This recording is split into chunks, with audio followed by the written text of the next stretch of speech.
Good morning everyone, Beardo here, and welcome to another Wednesday comic book haul. Now, if you didn't get a chance to watch my last video that I posted yesterday, it's called The Culling 2012. Go check it out. There's a contest.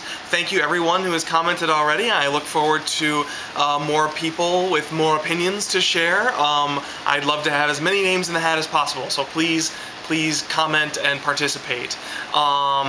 The details of the contest are all in that other video, so I won't go over them now. The one thing I didn't say was that I didn't give an end date for when the contest will conclude, so basically you have until the end of the day on July 4th. And at that point, I'm going to put everyone's name in the hat and I'll do our video. So July 5th or 6th, you should see a video with winners for that. Now, on to the Wednesday haul. So, as usual, I've ordered them from least favorite to most favorite, and I gotta say, overall, it was a good week. I had a great time reading my books. As I promised in my culling video, there are gonna be some new titles, and you will see a couple here today. But first, we're gonna start with the familiar one. Sadly, on the bottom of the pile again is Flash. Now, Flash is not one that's in any danger of me dropping. I love this book, but it's definitely seen better days. This issue actually does have a filler artist. However, that's not really what kind of irked me about this book. It was really the writing, and it's sort of for the same reasons that the last issue was kind of a pain. We're gonna open this one up because, as I said in the last review, there's a lot of different story threads going on, and for the new 52 being reader friendly, on this early page here, all of this is explaining all these different story threads that are going on. So you're kind of in trouble. But the thing that really killed me on this issue was the ending. And I am going to spoil it, so if you haven't had a chance to read The Flash yet, I would skip ahead to when I hold up the next comic, because there is going to be a spoiler here. Nothing too major, but basically throughout the issue, Barry Allen has decided that he's going to tell Patty that he is the Flash. Or I should say the Flash is going to tell her that Barry Allen is the Flash, because he's the Flash all the time right now. Because Barry Allen is supposedly lost in the Speed Force, which basically means to everyone else that he's dead. And Patty is someone who's very distraught over this. So he's going to tell her the truth. And he spends the whole issue thinking he's going to do that. And then we get to the end, and Patty basically says, you know, every time I see you, it reminds me of Barry. And I know it's not your fault, but I just can't stop hating you because you remind me of Barry. And what does the Flash do? Does he tell her, hey, Barry's okay, I am Barry, Barry is me? No. He goes on and just runs away. And he's like, I had it all wrong. I thought that if I told Patty the truth about who I am, she could help me bear the burden. But I can't confide in her, it's not fair to her. But wouldn't it make her feel a lot better if she knew that Barry was alive? I don't get it. And I really don't get why, with Iris stuck in the Speed Force, that has in no way been dealt with. Did she get out? Did I miss something? There's just too many loose ends right now with the Flash. I feel like they're rushing. It might be because they're rushing towards this zero-issue mandate, and the story isn't getting as much time to breathe as maybe it would have otherwise. But either way, this issue was a bit disappointing. And again, not because of the art. Even though it was filler art, it was fairly... It lived up to expectations. And you still had some of the great sort of splash pages that we're used to in The Flash. So overall, this was the week book. Not terrible, but not just not quite there. All right. Next up, we have a new book, and I'm not sure if I mentioned this actually in my culling video, but I am going to be picking up Amazing Spider-Man, and I know this might not be the best time to jump on, because I like my Spider-Man lighthearted, with jokes and fun, and just an entertaining read. Obviously, with what happened with Ends of the Earth, I know that this issue is not going to be that way, and I know that this title isn't going to be that way for a little while. However, if I didn't jump on now, I was never going to jump on, because I've had so many points where it's like, I should jump on this week, and I never do. So it's now or never. And overall, it was a decent title. I felt like I get why people were complaining. Like, Ghost Critics said, like, you know, he spent all this time saying no one dies, and of course someone's gonna die. And they are following up with that in this book, so there's a lot of woe is me in it. But it wasn't bad. I thought that the stuff with Lizard was interesting, and I think it could take an interesting turn. I think it's interesting that they're kind of going... First of all, you got the Lizard, which is the movies coming out with the Lizard, but also, like, they're definitely pushing Spider-Man in a little bit darker direction with this death. I'm getting a little bit of a Karen Page kind of a feel out of this, and not anywhere near that drastic, I'm sure, but it's definitely like, well, we need to have someone die so it can be darker, and I think that that's part of the movie mandate, because the movie looks like it's going to be darker too. So, I'm on the fence with this issue. I found it enjoyable, but I'm just getting started, so I don't really want to come down too heavily one way or the other on this one.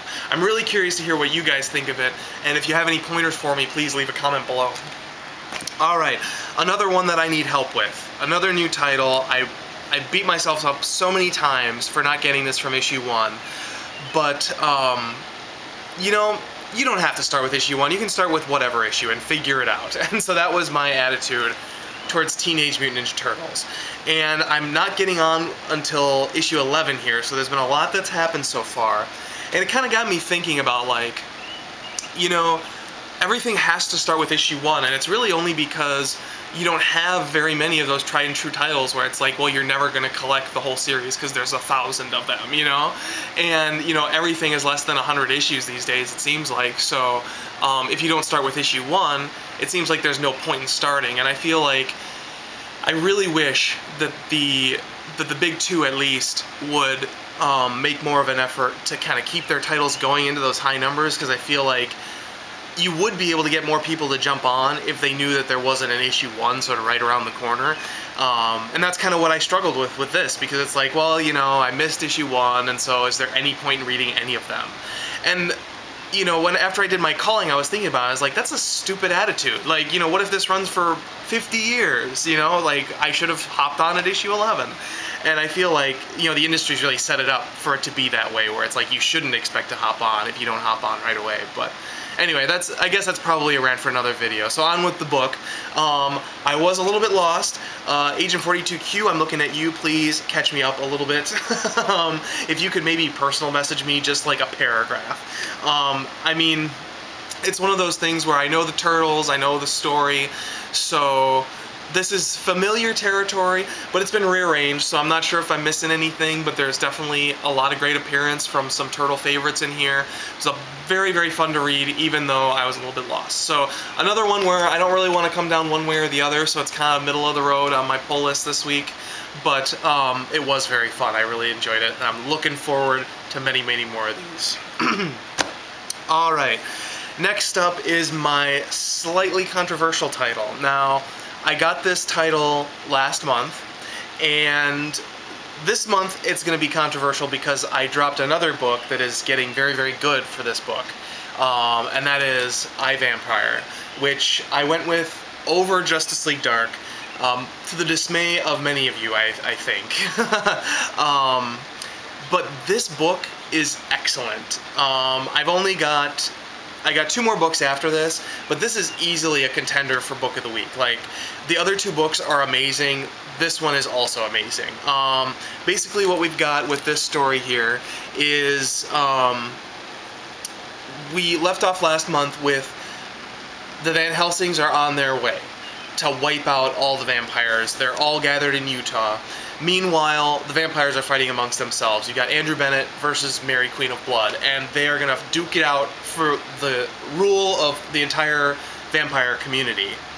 Now, this couldn't come at a worse time, and this issue basically picks up right where that left off. So you get a little bit of a fight between the two before the Van Helsings arrive. And when I say the Van Helsings arrive, I mean the Van Helsings arrive. So, if you watched last month, you'll know that in I, Vampire, the Van Helsings, you know, it's not just a person, it's not just a family, but it's like a huge community of sort of vampire assassins. It's this sort of secret legion. And so when they attack, I mean they attack. Oh my god. This book was absolutely phenomenal. The art in this book is just fantastic. I can't recommend this book enough. I was beating myself up for a long time for not picking this one up at the time, but I was able to go back through and get the first several issues recently, so I'm excited to kind of catch up. But this book is just really good. It's got fantastic art, as I said, really smartly written by Joshua Hale Fialkov, and some really interesting stuff. The Van Helsings are a very interesting crew indeed. You find out some interesting sort of secret history stuff with them. For example, you discover that they are the ones who invented napalm, because what better use is basically a substance that makes fire stick to you than against vampires. You also find out sort of how they fit into the DCU in this book, in the sense that, like, they're like, you know, we're gonna kill all the vampires, and after that we're gonna kill all the superheroes, because they're just as much of an abomination as vampires. And so you get this sort of interesting parallel between, you know, it becomes a little bit more X-Men-y, dare I say that, in the sense that, like, anyone who's not just a plain human is clearly a threat to the human race, and that's very much where the Van Helsings end up. So there's a point here where they're like, you know, well, we wish we could go after all the superheroes, but that's probably just wishful thinking. So this is just a great book. It fits into the DCU in a really natural way. It feels like a really solid Vertigo, you know, DC Dark title, right? So anyway, can't recommend this book enough. Go check it out if you haven't already. All right, penultimate book, almost pick of the week. And as Sleepy Reader 666 said, what a fantastic cover. This is Batman Incorporated #2. This is one of the books that I am going to be officially picking up on a regular basis. I got issue 1 last month, sort of after the fact, after everyone said it was good. I really enjoyed it, but I wasn't willing to commit because I had sort of sworn I wasn't going to get these because I really didn't like the last Batman Incorporated iteration. But this issue was so solid. I am definitely on board. This is very much the Grant Morrison that is good, that people love. And this whole issue is really very much a flashback. Basically, it's fitting Talia al Ghul and the whole Al Ghul storyline into the New 52. So you get to see a lot of old issues, you get a lot of questions answered in terms of, like, what's canon and what's not. You get an extensive retelling, well, not extensive, but considering that you only get 20 pages to tell, you get 2 or 3 pages devoted to Batman 244, so that was kind of cool. You also get to see some stuff from Batman and Son in issues probably 657 or 658, for early in Grant Morrison's run, some of the better books in his run, in my opinion, when they still had Andy Kubert doing the art. And yeah, this was just a really good book. You get a really good sense of, like, what it's like when your father is a narcissist, a megalomaniac, and is immortal, right? So you get very much, it's a little tongue-in-cheek at times, but at the same time it kind of takes itself seriously, where it's like, you know, how difficult it is to live with that person and grow up in that environment. But then there are also sort of funny moments where it's like, she gets him a secret underground lair in London for his birthday, and he's like, well, I always wanted a secret underground lair in London. And she's like, oh, well, this terrible person used to own it. It really used to be owned by him. And he's like, oh, that's quite nice. So anyway, it was a fun book, very fun read, and I'm curious to see, you know, one thing that Grant Morrison has struggled with recently is going off on tangents and never getting back to sort of the main story. So this definitely doesn't explain fully what happened with Damian. However, they do pay it enough lip service that I was satisfied. Next issue around, they are bringing in Matches Malone, which is kind of fun. I don't think he's been featured since probably issue 590 or so. There was like a Brian K. Vaughan run where they developed the Matches Malone, and those of you who don't know who Matches Malone is, he is one of Batman's alter egos when he's fighting crime but not dressed as Batman. And there was a really entertaining, at least I remember it being really entertaining, Brian K. Vaughan run. It's like 3 issues where Batman goes a little bit nutso and thinks that he either forgets that he's Batman or forgets he's Bruce Wayne and he's only matches Malone or vice versa. Either way, it's sort of like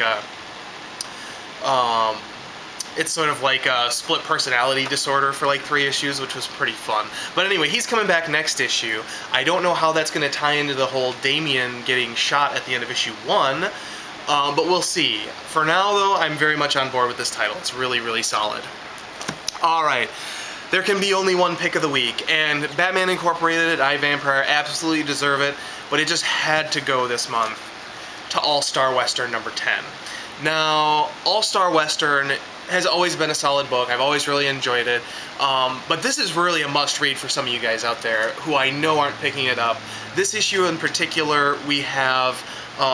it continues with sort of the Court of Owls in Old West Gotham, which is something, even though it doesn't have the banner now, we are seeing, you know, those owls with the big white masks, and they're plotting, and they're gonna basically... They're at war to get control of Gotham at this point, because they haven't fully sunk their talons in, if you will. And, that was a bad pun, sorry. But anyway, however, at the same time, there are other factions. So, for example, you have the Religion of Crime, and, you know, the followers of the Crime Bible, which has been sort of the main storyline for Batwoman, who are also vying for control in Gotham. And the Court of Owls are sort of out to take them out, and it sort of is all about them manipulating Jonah Hex and company into doing their bidding for them without knowing that they're doing their bidding. So if you're reading Batwoman, this is a must pick up. If you're reading Batman, this is a must pick up. So go just check this issue out. It's very, very entertaining. It's got fantastic, fantastic art by Moritat. Always a fantastic read. I can't recommend this book enough. So anyway, that's all I got. 6 issues. We looked at All-Star Western, Batman Incorporated, I, Vampire, Teenage Mutant Ninja Turtles, Amazing Spider-Man, excited to be on board with that one, and The Flash. So hope you enjoyed this video, hope you're enjoying some of the new stuff I'm picking up. I'm really torn with Justice League Dark, guys. I really wanted it to be kind of one or the other because I don't want to pick up too many books in any one week. I kind of want to spread, you know, my paycheck out a little bit.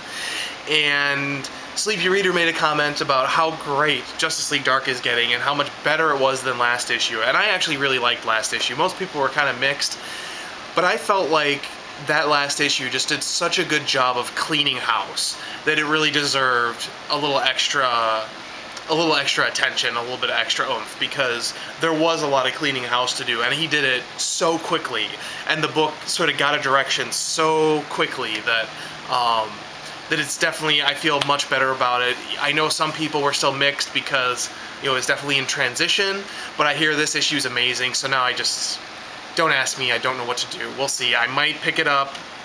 I might. We'll see. Anyway, once again, go check out my last video so you can participate in the contest, and also this weekend I will have the next Countdown to the Dark Knight Rises video. Now, for those of you guys who have been following it, it was a long time coming, but I did finally, a week ago or so, I did finally get up the Countdown to the Dark Knight Rises, The Crusade video up. I also got a very, very short video for Night Quest The Conclusion, which is only 1 issue. So go check those out if you haven't already, because those posted a while ago. And then this weekend I will have Night's End ready for you, so stay tuned for that. Otherwise, this is Beardo signing off. Looking forward to seeing your guys' reviews. Bye-bye.